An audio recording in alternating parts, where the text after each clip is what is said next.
de alguém que não tem nem nome, mas que é uma bênção, que marcou a história. E a gente vai pegar, não sei nem como é que faz, porque é tanta coisa para ler, eu acho que eu vou ter que narrar. Vamos lá, irmãos, vamos ler, versículo 1. Naamã, comandante do exército do rei da Síria, era grande homem diante do seu senhor e de muito conceito, porque ele, o Senhor, porque por ele o Senhor dera vitória à Síria. Era ele herói de guerra, porém leproso. Saíram tropas da Síria e da terra de Israel, levaram cativo a uma menina que ficou no serviço da mulher de Naamã. Disse ela à sua senhora: tomara meu senhor estivesse diante do profeta que está em Samaria, ele o restauraria da sua lepra.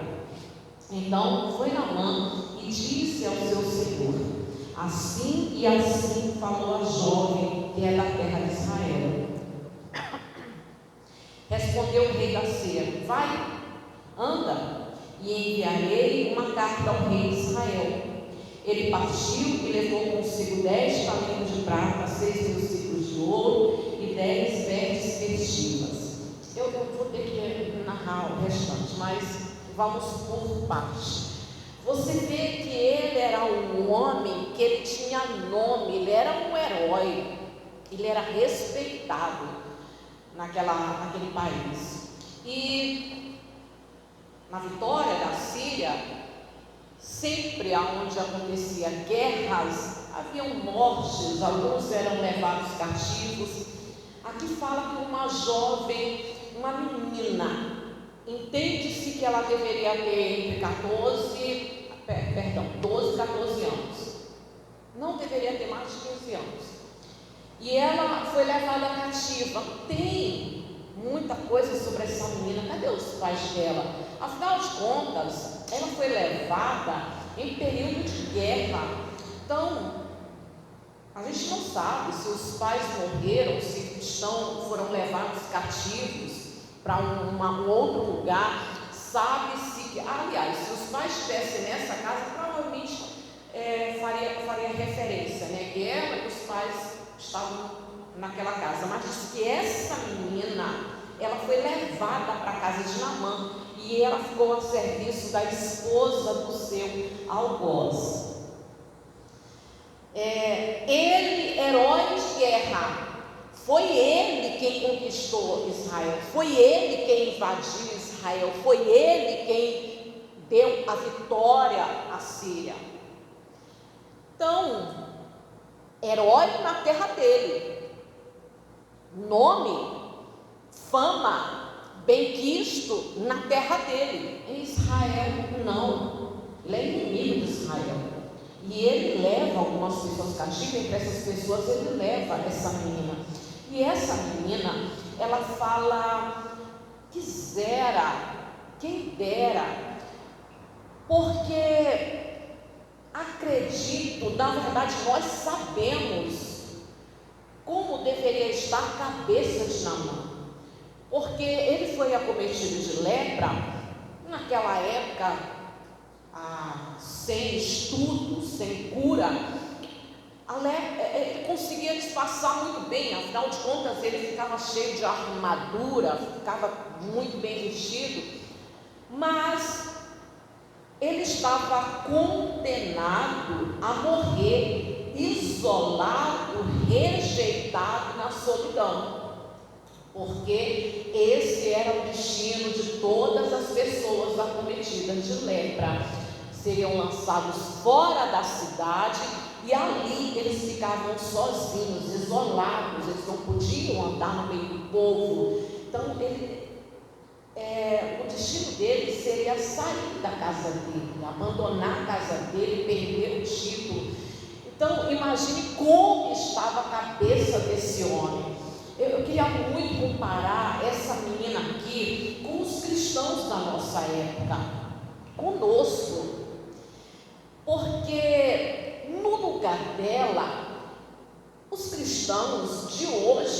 faria? O que faria? Irmãos, eu acredito que eu não sou a única observadora do que nós estamos vivendo nesse período. Modismo, né? A palavra cristão virou modismo, mas não se vive o cristianismo na sua essência. Essa menina, ela tinha muito menos conhecimento do que eu e você temos, do que a humanidade tem hoje. Essa menina, ela não tinha o Espírito Santo, porque naquela época ele já atuava sim, mas não na sua plenitude, e isso eu quero falar depois, porque faz muita diferença bem aqui, morando dentro dela. Mas ela conhecia o Deus de Israel, ela foi desterrada, mas a lembrança da fé que ela viveu, a referência de fé, permaneceu viva dentro dela. Normalmente nós diríamos o quê? Alguns cristãos não diriam absolutamente nada, ficava na sua, quietos. Outros talvez dissesse bem baixinho: está correndo. Foi invadir a terra de Israel, tocou no povo de Deus, agora ele vai ter que viver, colher as consequências. Deus está fazendo justiça. Não, é um mínimo. E aquele homem foi o causador do sofrimento daquela menina. Porque não dá para dizer que ela foi feliz, desterrada, levada à força cativa. Não dá para dizer que aquilo dali não foi um abalo, que não foi um sofrimento. Sim, ela foi abalada emocionalmente, e algumas situações, de fato, é impossível a gente não se sentir abalado emocionalmente, mas abalou emocionalmente, mas espiritualmente não abalou aquela menina. Mudou toda a vida dela, mudou os dias dela, mudou toda a vida. Mudada, porém ela manteve o coração dela aberto e devolveu, pagou o seu algoz com o bem.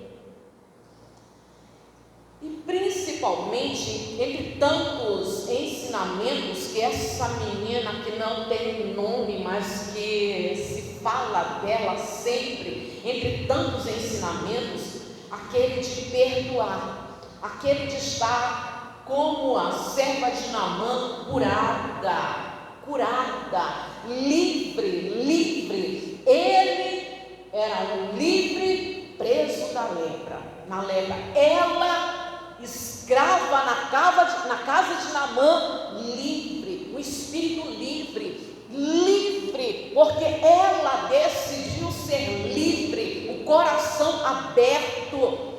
Porque, como diz, porque a pior prisão é a prisão da ofensa.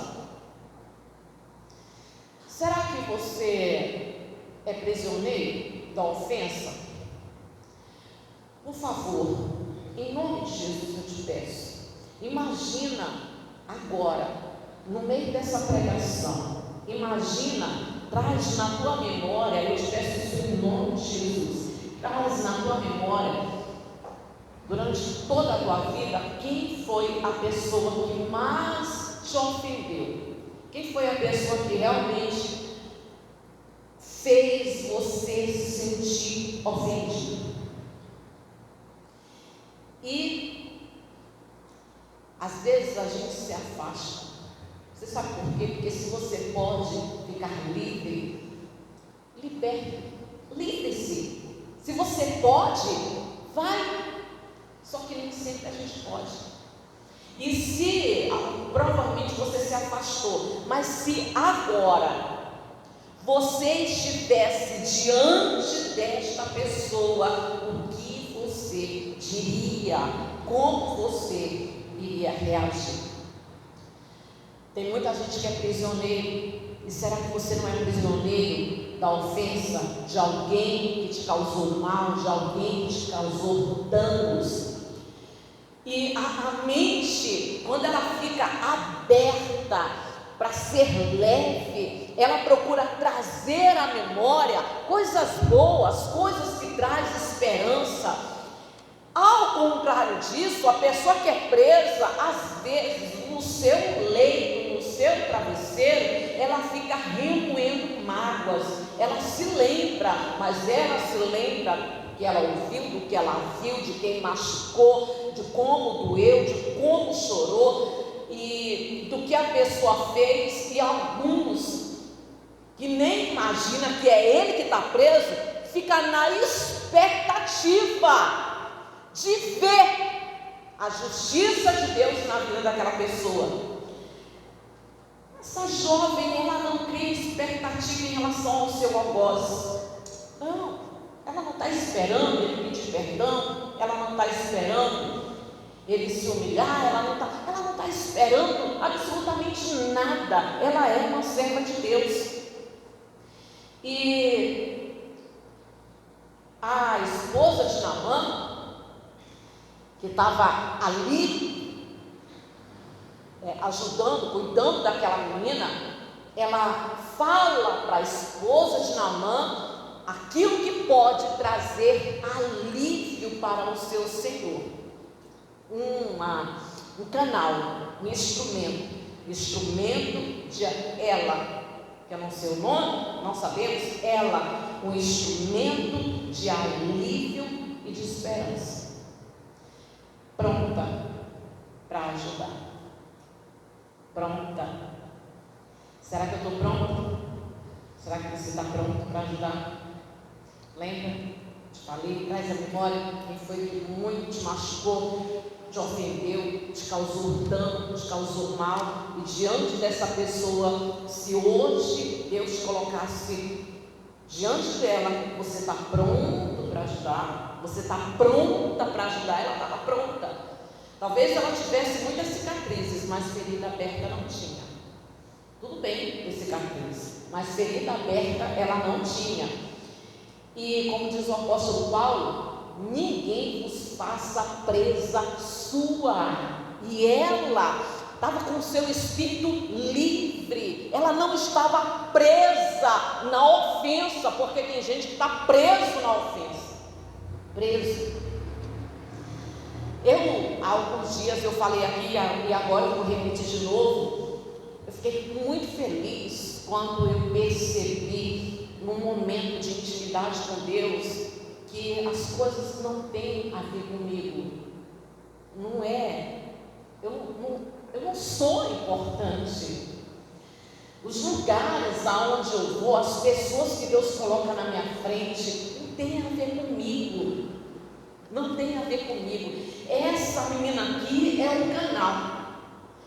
E como servos de Deus, nós também precisamos ser canal. E um exemplo que não tem a ver comigo é que Elias, tão importante, né? Tão importante, a gente vê Elias sendo falado no livro de Isaías, próprio aparecendo ali com Jesus. Elias, na sua importância, aquele profeta tão importante, e Deus envia ele para a casa de uma viúva.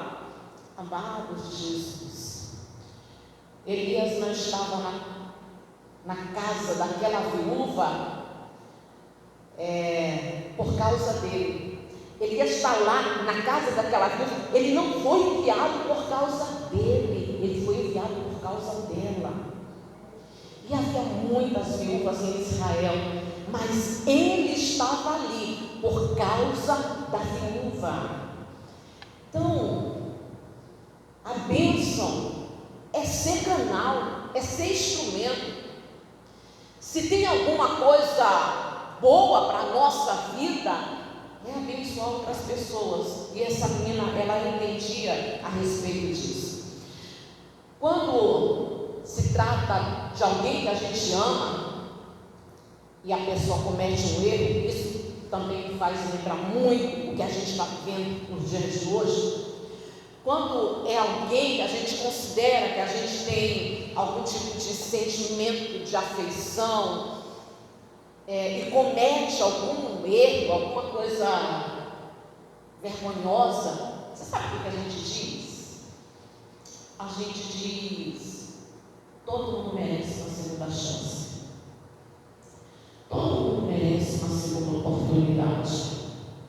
Quando se trata de outras pessoas que não são nada para a gente, quando está sofrendo, quando está passando por alguma dificuldade, quando está sofrendo perseguição, tribulação, aflição, algum mal acontece, o que a gente diz? A gente nem se lembra de segunda oportunidade, segunda chance. Está colhendo as consequências. Foi fazer mal. A gente não pensa, não, tem mais é que colher, nem medo, porque está apenas colhendo o que plantou. Isso é só você olhar como os cristãos estão agindo hoje, só que hoje é totalmente diferente. É hoje que nós deveríamos viver exatamente como aquela menina. E Elias, ele foi para a casa da viúva como providência de Deus. Como providência de Deus.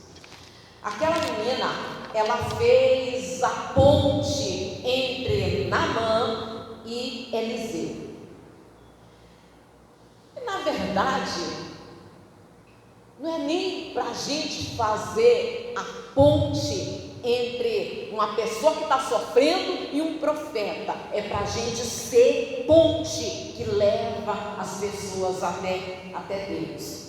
Toda pessoa curada, sabe, sem mágoa, sem ressentimento, porque você ficar lembrando do mal que te fizeram, de quem te machucou, seja quem foi, que já te causou dores, que já te fez chorar, você ficar lembrando, você ficar trazendo a memória, remoendo mágoas, isso vai te trazer estagnação espiritual, porque toda pessoa curada, ela tem um coração pronto para servir.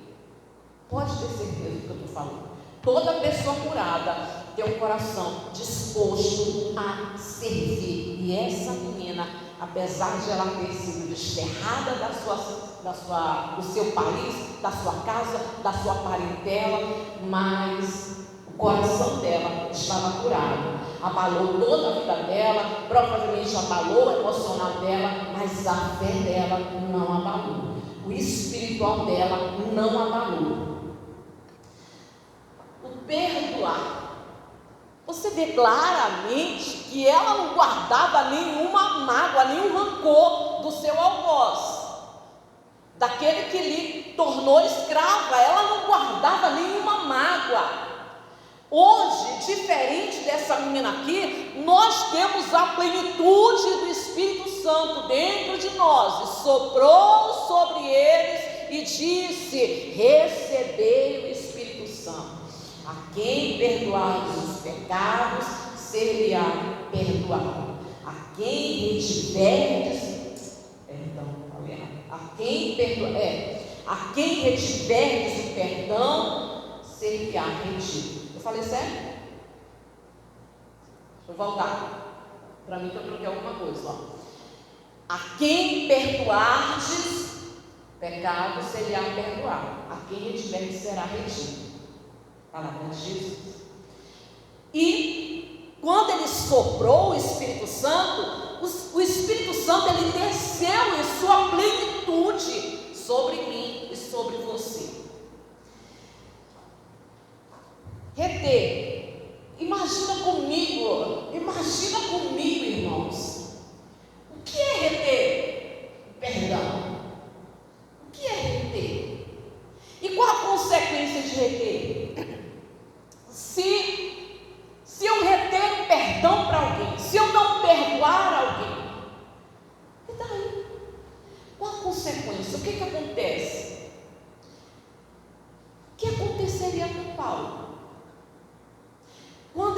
estava em pé, ali, observando, assistindo Estevão sendo apedrejado. Quando jogaram as roupas de Estevão ali nos pés de Paulo, e ele estava ali, e toda a multidão jogava pedra em Estevão, e Estevão, atordoado, sofrendo, morrendo, ele olha em volta da multidão e a todos ele dá perdão. Pai, perdoa, porque eles não sabem o que fazem. E ali, aquele que seria Paulo também recebeu perdão. Que bênção, irmãos, que bênção. Que bênção. E ele nem sabia que ele se tornaria um apóstolo, mas ele também foi perdoado por Estevão. Abalou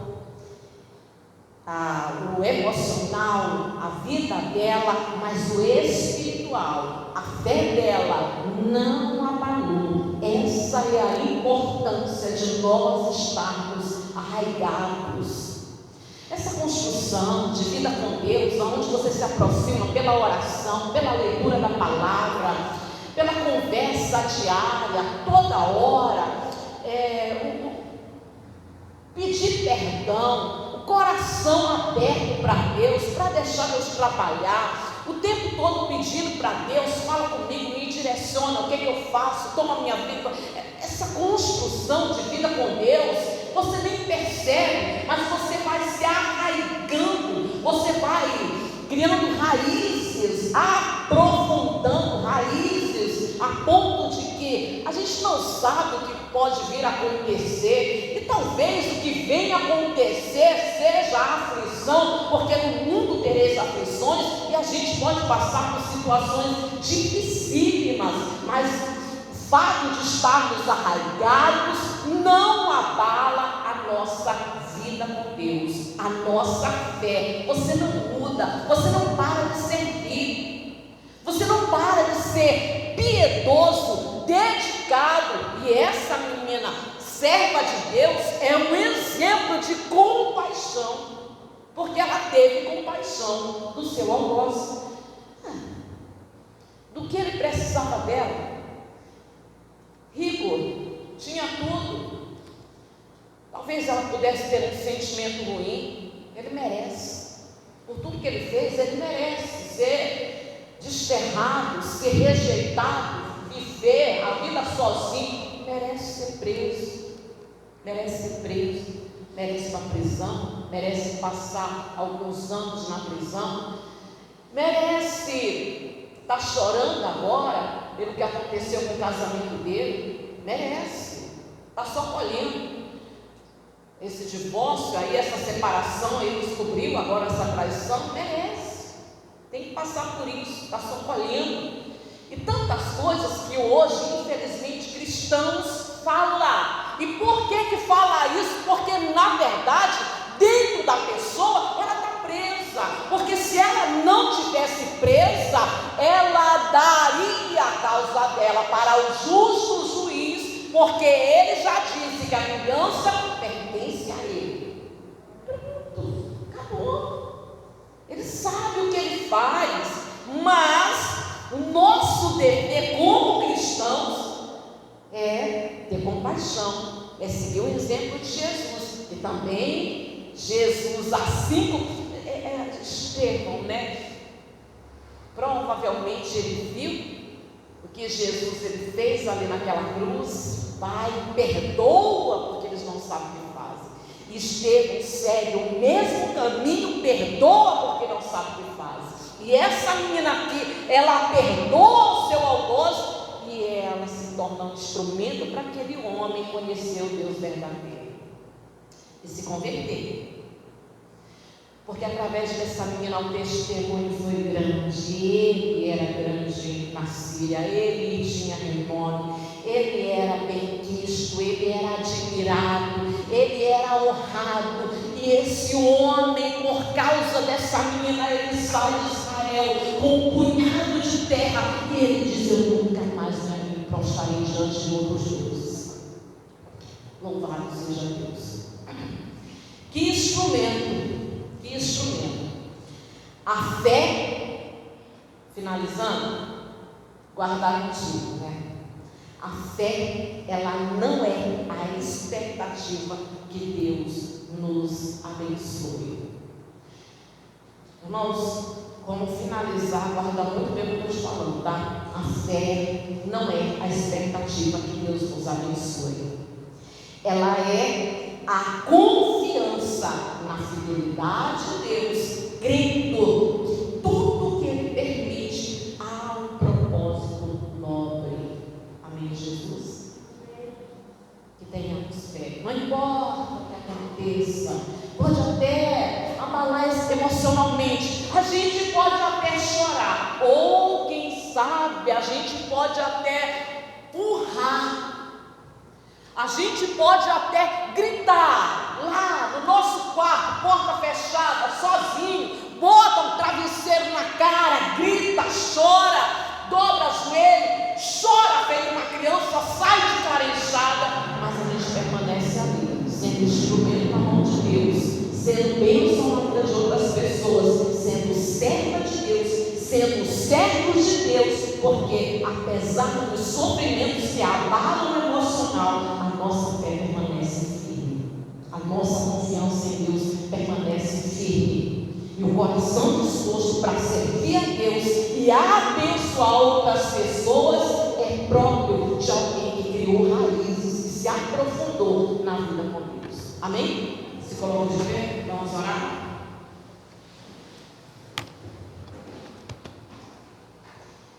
Eu convido você a fechar os seus olhos